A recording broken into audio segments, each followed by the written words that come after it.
से प्रणाम, स्वागत करती हूँ दोस्तों पूजा पांडे दोस्तों से ही चैनल पे। आप सबके बीच में एक बेटी विवाह गीत लेकर आए हैं, आप लोग सुनिएगा।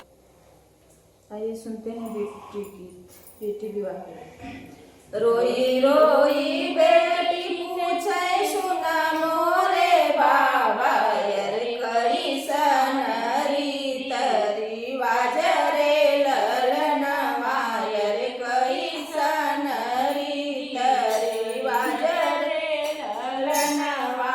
मैया के कोखिया में दुई रे ललनवा रे एक बहिन एक भाई रे ललनवा एक बहिन एक भाई रे ललनवा रोई रोई बेटी पूछे सुन मोरे बाबा रे कैसन रीति रिवाज रे ललनवा रे कैसन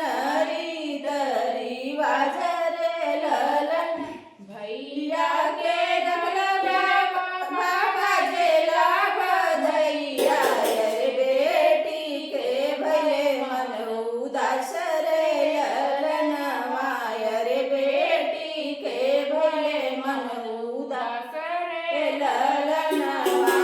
भैया के भले बाबा जेला बधैया रे बेटी के भले मन उदास रे ललनवा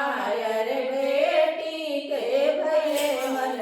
उदास रे ललनवा बेटा के रखला बाबा अपने महलिया रे बेटी के भेजे दूर देश रे ललनवा रे बेटी के भेजे दूर देश रे ललनवा रोई रोई बेटी से छै सुन मोरे बाबा रे कैसन रीति रिवाज रे ललनवा रे कैसन रीति रिवाज रे ललनवा काहे कमरे बाबा ऐसन दुई नीतिया रे काहे के ऐसन भेद भाव रे ललनवा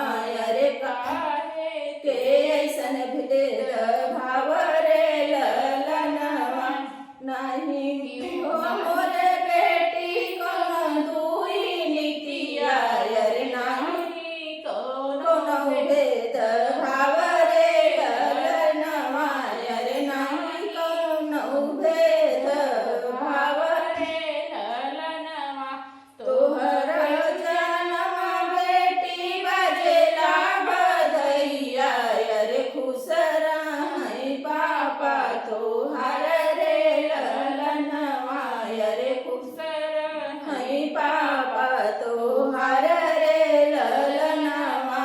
रोई रोई बेटी पूछे सुन मोरे बाबा रे कैसन रीति रिवाज रे ललनवा रे कैसन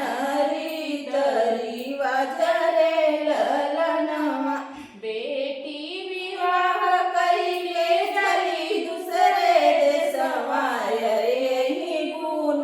बानी लचार रे ललनवा रे नाही गुण बानी लचार रे ललनवा अरे बेटी अरे बेटी रिवाज रे ललनवा रे ये बेटी रिवाज रे ललन रोई रोई बेटी पूछे सुन मोरे बाबा रे कैसन रीति रिवाज रे ललनवा रे कैसन रीति रिवाज